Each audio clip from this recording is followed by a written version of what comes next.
All right, here's something to make you feel good. America is the world's single biggest donor of foreign aid. That's nice, but there are still two big questions. Number one, with so many problems here at home, should we really be giving so much abroad? And number two, is the way that we give out the money the most efficient and the best use of it?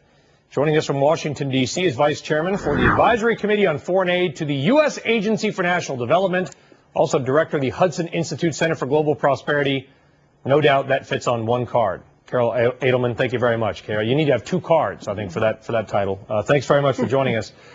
Some of the stuff that we pointed out or that you sent to us about inefficient uses really goes down to what we believe, that a lot of the money that we say is going to foreign aid is just kind of going to run organizations in D.C. that are ostensibly designed to submit that aid, right?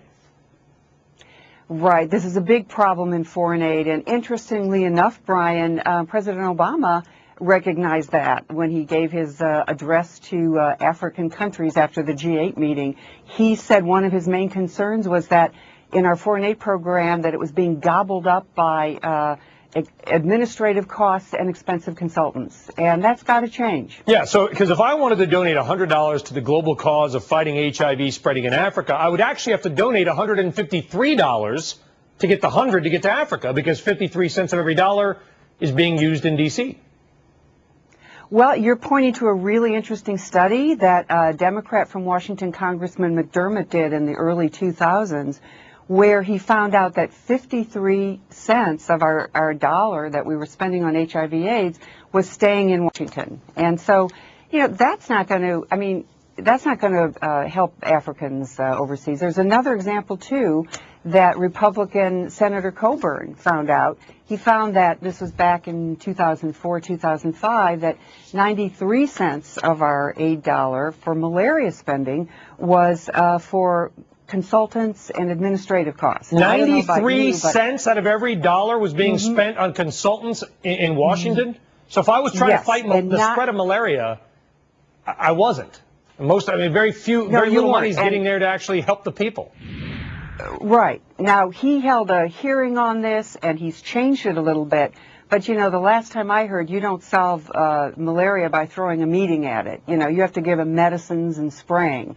Now, aid listened to him. They've changed it a little bit. But this is a typical example of what happens when you go through top-down planning and expensive consulting firms. And we need to have a whole new business model for foreign aid. As we pointed out at the top, listen, we're a very giving nation. You look at the tsunami relief, and Americans are giving money. A lot of people didn't even have it, and they were still giving it.